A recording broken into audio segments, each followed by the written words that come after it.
Bonjour, je suis Cédric Watine d'Outils du Manager, le podcast en français qui vous permet d'améliorer votre management au quotidien. Outils du Manager, c'est aussi un site web sur lequel vous pouvez vous abonner gratuitement pour accéder à encore plus d'informations. Je vous en reparlerai en fin de podcast. Le podcast d'aujourd'hui, comment mieux communiquer par écrit, premier épisode. Bonjour Alexia. Bonjour Cédric. Alors, donc la dernière fois, tu nous disais qu'on n'était pas dans la grande librairie et que tu n'étais pas Fabrice Lucchini. C'est clair, c'est sûr. En fait, je vous disais surtout qu'on était dans le monde de l'entreprise et que donc avant tout, plutôt que d'être joli, et alors ça, être joli, ça n'enlève rien, mais c'est que nos écrits devaient surtout être efficaces. Et ce que je vous avais dit, c'est qu'en fait, il y avait 5 recommandations qu'on pouvait vous donner pour améliorer vos écrits. La première, c'était de mettre les idées importantes en premier. La deuxième, c'était d'éradiquer la voix active. La troisième, c'était d'éviter les virgules. La quatrième, ça sera de lire à voix haute. Et la cinquième, de vous noter avec un indice de lisibilité. Donc, dans le premier épisode, on a vu les 2 premières recommandations. On va passer à la troisième, qui est d'éliminer les virgules. Donc, c'est ça, allons-y. Alors là aussi, en fait, un petit peu comme je le disais à propos d'éliminer la voix passive, vous allez relire votre texte et vous allez repérer les virgules, ou l'endroit où devrait y avoir une virgule, ou le mot et, et. Et vous allez essayer de remplacer vos virgules par un point. Ensuite, vous allez rendre ça lisible en modifiant un peu le texte, c'est-à-dire que vous allez reconstruire des phrases assez courtes. Et en général, ça va donner un texte où il y a un peu plus de phrases, mais des phrases plus courtes. Alors pourquoi je vous conseille ça ? C'est pas seulement pour faire des phrases courtes, c'est aussi parce qu'une virgule, souvent, ça signifie 2 idées dans la même phrase. Et en entreprise, l'efficacité, c'est une phrase, une idée. Alors, me dites pas que ça empêche la pensée complexe. Non, ça vous force simplement à faire preuve de clarté, ce qui est jamais un défaut. Ça vous habitue, en fait, à parler de manière simple de choses complexes, au lieu de parler de manière compliquée de choses simples. Et vous verrez que votre texte, il va devenir de plus en plus simple au fur et à mesure que vous découperez et que vous ordonnerez les choses. Mais ça demande un petit peu de travail qui va vous faire gagner du temps. Ok, donc ça, c'est simple à comprendre. Et ensuite, tu nous amènes un 4e conseil, c'est de lire à voix haute. Oui. En fait, essayez juste pour voir et de lire votre texte à voix haute. Et si vous hésitez vous-même en lisant votre propre texte, si vous accrochez sur certains mots, etc., ça va être la même chose pour votre destinataire, mais en pire. En fait, quand on lit un texte qu'on découvre, on prononce les mots intérieurement. Alors que quand on relit notre propre texte, c'est-à-dire quelque chose qu'on a écrit et qui donc est le miroir de notre pensée, on anticipe et on veut y voir ce qu'on voulait y mettre. C'est-à-dire qu'on n'a pas de recul par rapport au texte. D'où l'utilité de le lire à voix haute. En vous entendant lire, en fait, vous allez vous donner une chance supplémentaire de détecter les points compliqués ou nébuleux de votre texte. Vous connaissez la citation de Boileau, on la connaît tous, c'est ce qui se conçoit bien s'énonce clairement. Et l'inverse est vrai. Si vous ne parvenez pas à exprimer votre pensée de manière claire pour tout le monde, ça veut dire qu'il faut encore faire un effort. Soit vous devez clarifier votre pensée, c'est qu'elle n'est pas claire, et c'est pour ça que vous n'arrivez pas à l'exprimer de manière claire et simple, soit vous allez devoir travailler sur l'expression. Si votre pensée est claire et que votre expression ne l'est pas, travaillez sur l'expression. En fait, votre interlocuteur, il ne connaît pas votre pensée. Et de la même manière, quand il va lire votre texte, en fait, il va essayer de l'interpréter. Il va essayer de comprendre ce que vous avez voulu dire, mais avec son propre mode de lecture. Et donc, il va devoir un peu retranscrire le texte pour comprendre votre pensée. Et donc, plus votre texte va être compliqué, moins il aura de chance de l'interpréter correctement. Et surtout, il va vous prêter une pensée confuse, il va sentir que vous ne maîtrisez pas votre sujet, ça va mettre un doute dans son esprit, ou bien plus simplement, il va passer à autre chose. Et donc, ce que je voudrais que vous reteniez à ce stade, et avant qu'on aborde la dernière recommandation, c'est que vous devez relire ce que vous avez écrit et vous devez l'éditer, c'est-à-dire vous devez le corriger. C'est le réflexe que vous devez avoir. Et cette perte de temps, en fait, c'est un investissement pour plus tard. Donc, à ce stade, vous allez faire 3 choses. Mettre l'idée principale en premier, supprimer la voix passive et supprimer les virgules. Et ensuite, vous allez en faire une 4e. Vous allez lire votre texte à voix haute pour simplifier encore la lecture. Si vous faites ça, vous avez l'essentiel. C'est-à-dire que si vous faites ce que je viens de dire, vous avez l'essentiel. Ensuite, pour la dernière recommandation, là, on rentre clairement dans le perfectionnisme. Oui, il nous parle d'indice de lisibilité et de maths. Oui, en fait, là, on rentre dans autre chose. L'indice de lisibilité ou de clarté d'un texte, c'est un score qui est déterminé par une formule mathématique. En fait, l'objectif de cet indice, c'est de mesurer la facilité de lecture d'un texte en le simplifiant. Donc cet indice, il ne va pas juger de la pertinence de votre pensée, mais il va simplement évaluer la difficulté de lecture. Et en fait, il existe plusieurs indices. Certains qui sont basés sur le niveau lexical et grammatical, et d'autres qui sont basés sur un simple comptage des mots, des longueurs de phrases et des syllabes, par exemple. Donc il y a une formule, par exemple, qui s'appelle la formule de flèche. La formule de flèche évalue le texte sur une échelle de 100 points.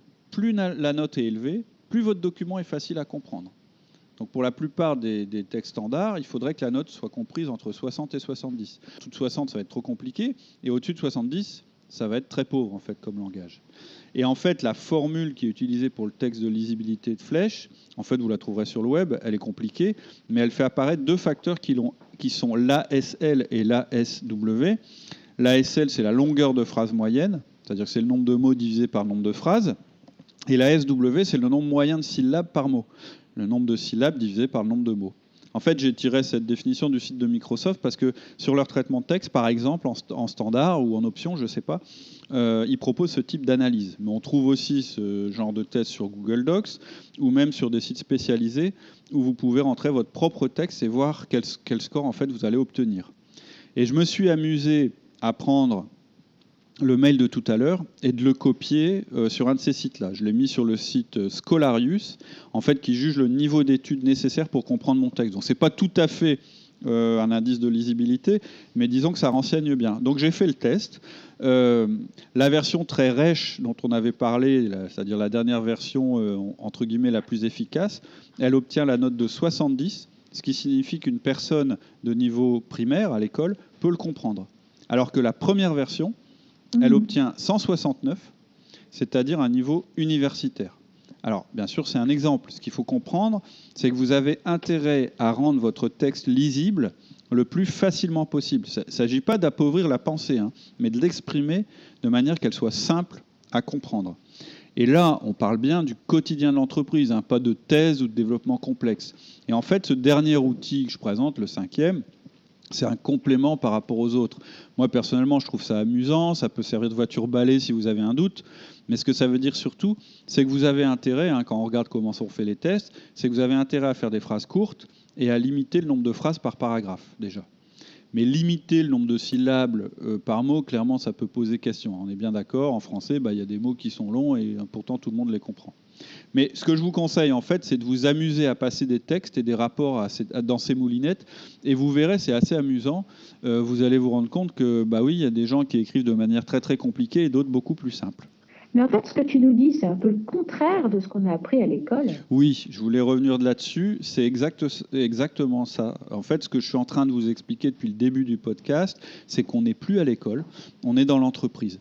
Et on sait, par exemple, que les majors des écoles, ils font rarement des carrières fulgurantes. C'est-à-dire que ça arrive, mais je dirais que ce n'est pas une garantie.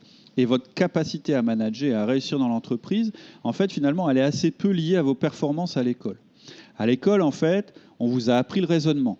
Donc le but, c'était de montrer à votre examinateur que vous aviez un bon raisonnement. On vous a dit de faire une intro, un développement et de finir par une conclusion. On n'était pas dans l'efficacité quand on vous a appris ça. On était soit dans la démonstration de connaissances, ou soit dans le raisonnement, ou soit dans la résolution de problèmes. Ce que je veux, en fait, c'est que vous compreniez la différence entre les deux. Vous pouvez utiliser cette manière de raisonner pour résoudre un problème, mais pas pour communiquer efficacement. En fait, la communication efficace, je le répète, elle commence toujours par la conclusion, c'est-à-dire par l'information importante ou la décision à prendre ou la question à laquelle vous voulez une réponse. C'est la première différence avec l'école.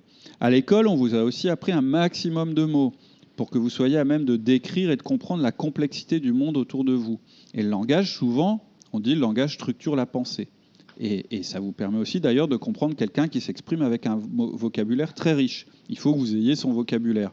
Mais quand vous communiquez dans l'entreprise, vous voulez surtout qu'on vous comprenne sans ambiguïté possible et vous voulez pouvoir vous adresser à des personnes qui n'ont pas forcément votre niveau lexical. Donc c'est notre différence avec l'école.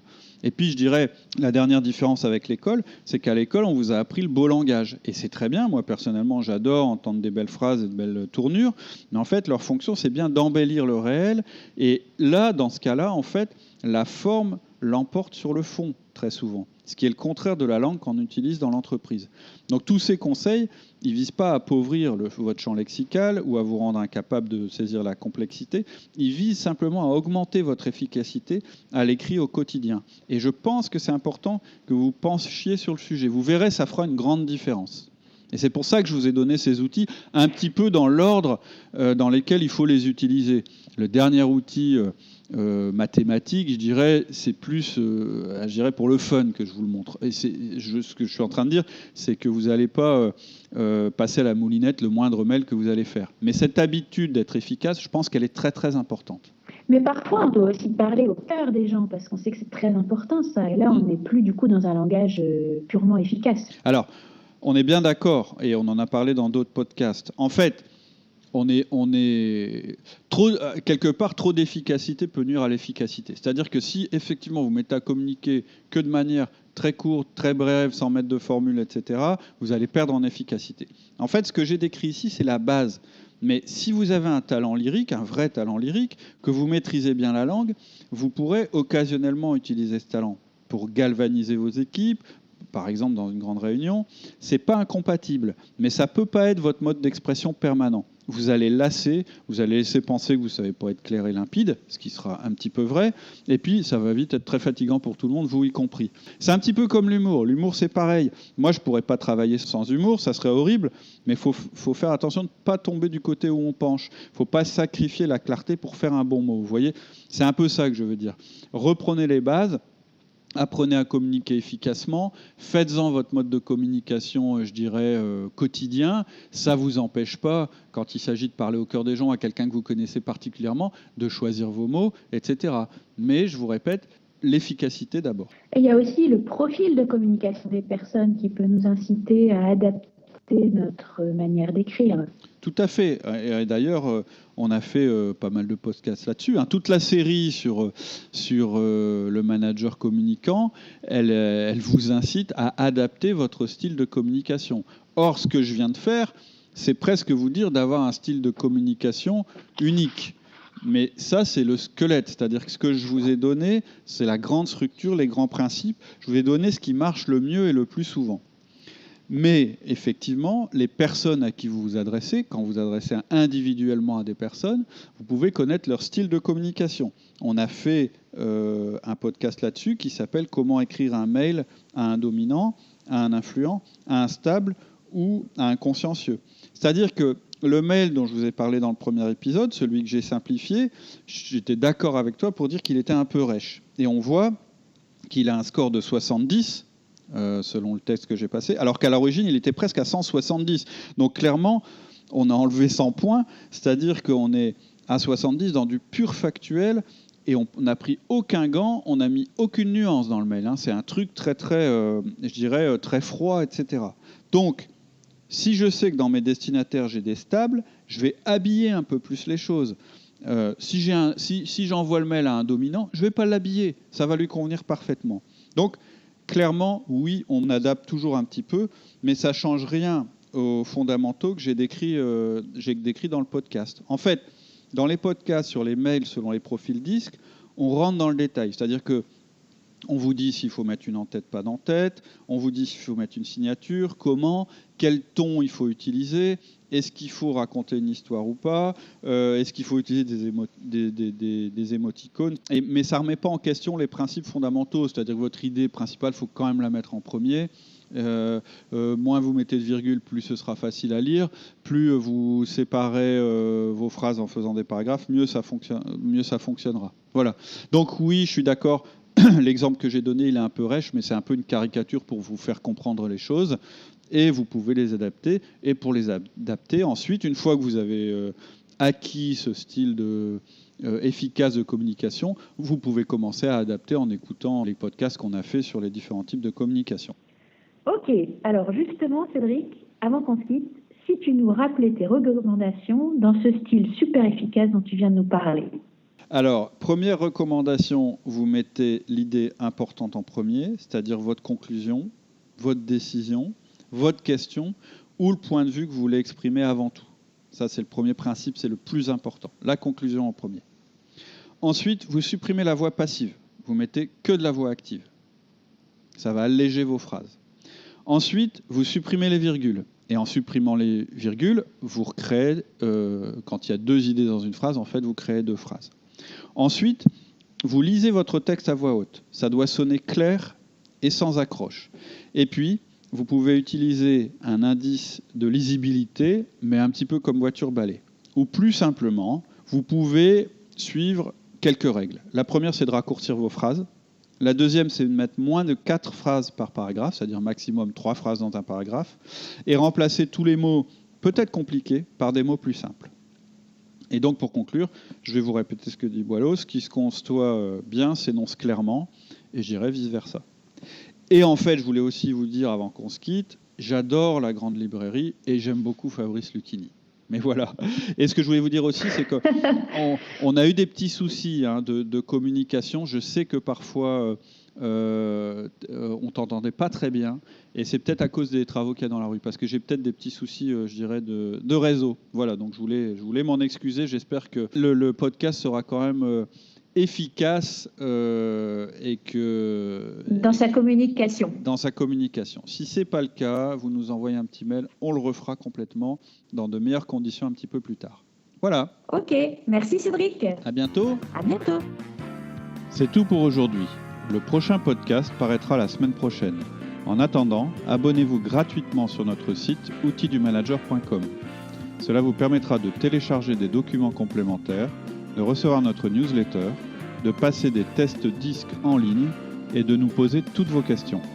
À bientôt sur outildumanager.com.